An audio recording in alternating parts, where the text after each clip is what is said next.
shots start getting fired,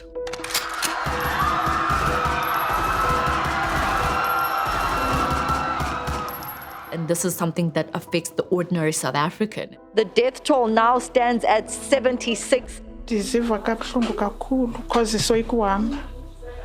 Kunzima noba uyaphi uhamba usoyika. Awuzazi noba uzawubuya okanye awuzubuya. This is their daily lived reality.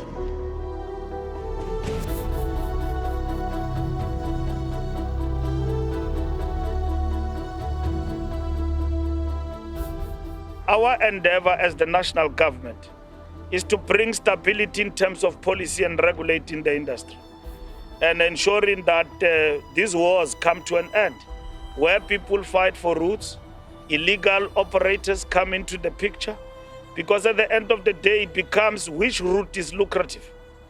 And then that is what they fight about. Immediately when the story broke, it was literally right in the middle of a warfare that had been brewing between two taxi associations. A Qatar Taxi Association chairperson in Atlantis was attacked, and an attempted murder case was opened by the police. It's a historical thing to have rival taxi associations fight amongst each other.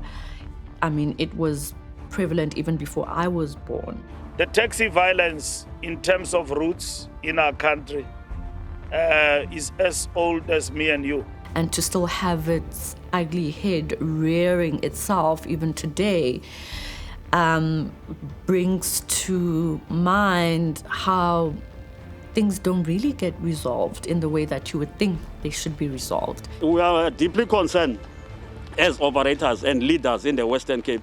That is why we are making all endeavors trying to solve this, not by barrel of gun, by talking to one another. So there is continuous engagements. So when I heard of the victim, because often you hear about these taxi-related shootings where one of the people from one of the taxi associations gets shot and killed, but in this instance, the victim was unfortunately a commuter. And interestingly, not just a commuter, a young girl, 21-year-old, with a bright future ahead of her.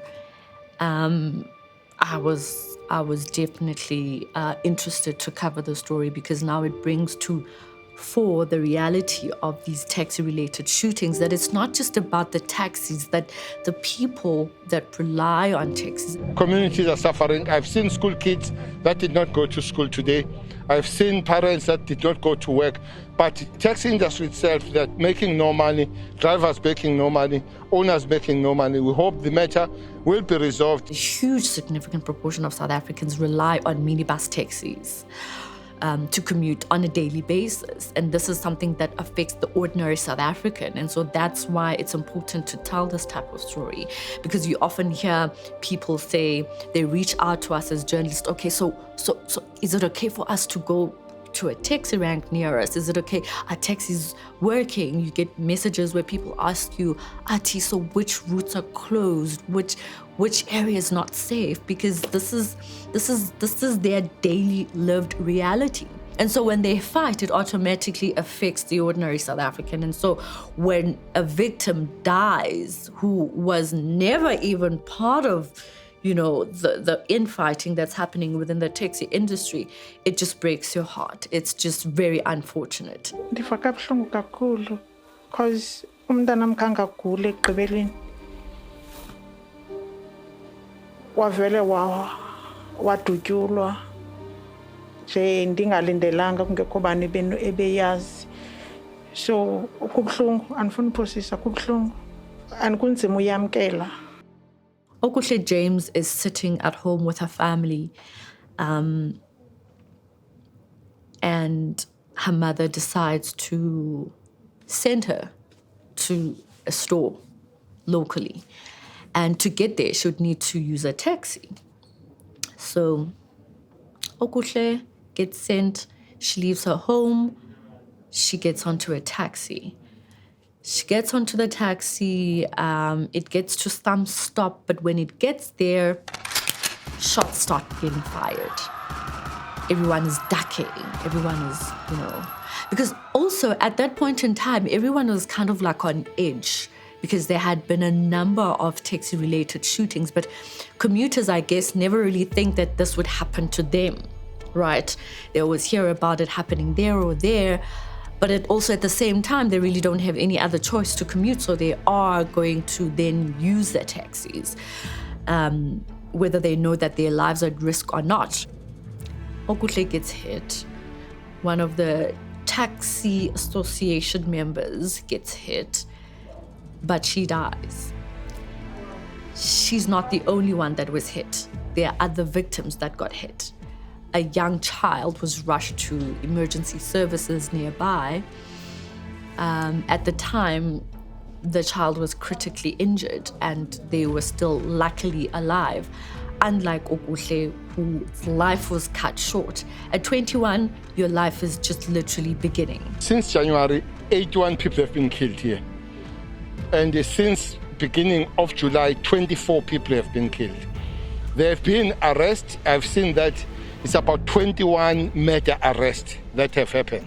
I get to Okuhle James's home and I start preparing to interview her mother. I'm the first journalist to talk to her. I get there. In our Black culture, when someone passes away, you get relatives and even members of the community come to your house to mourn with you. So they were all sitting in the living room. I remember stepping into the home, and because generally most of the stories that I do are murder related, I already know the drill. I know how it goes. You get there and the mood is just somber. You can just feel the weight of the burden that they're feeling now as a family and, as a community. It was at that point that I realized that the National Minister of Police and the MEC of Transport, that they have to get out of the negotiating table with these taxi bosses and go to the victims and go to the families that have just lost their loved ones. We all acknowledge that we made a public commitment to end violence. And the very next day, there was another taxi murder. So we're back at that. So during the course of this day, myself and the National Minister, we will continuously update the media. So I don't want to preempt the outcome. I interviewed Okuhle James's mother. She said to me, no one has come.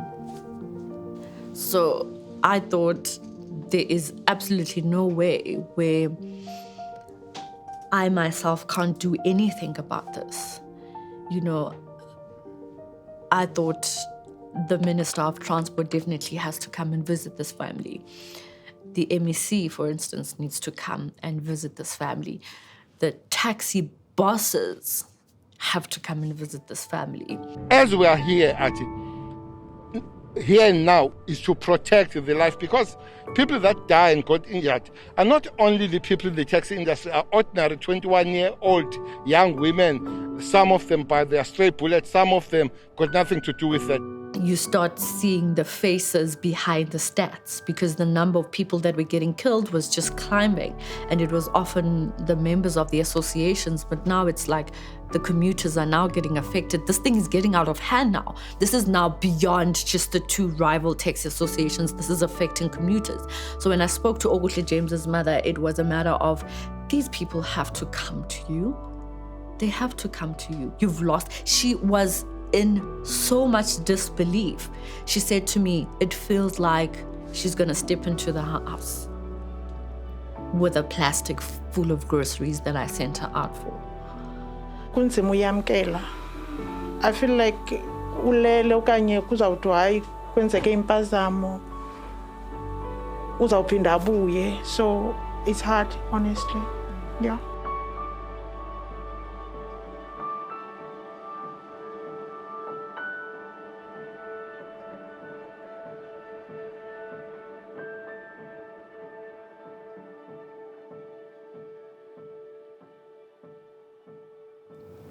And so the minister subsequently went to go visit the family, and we believe that they at least managed to cover the costs for the funeral, at least.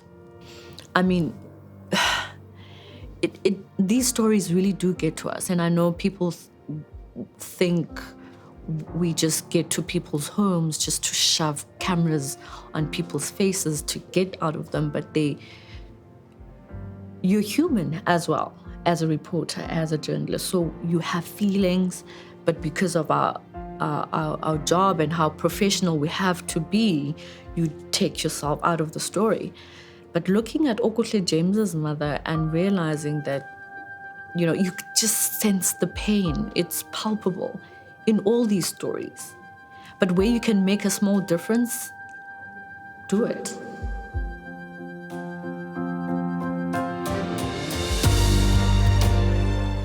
But I was like, they have to be known. They have to be known. Because all the ministers were concerned about, or at least the state was concerned about, is the negotiations.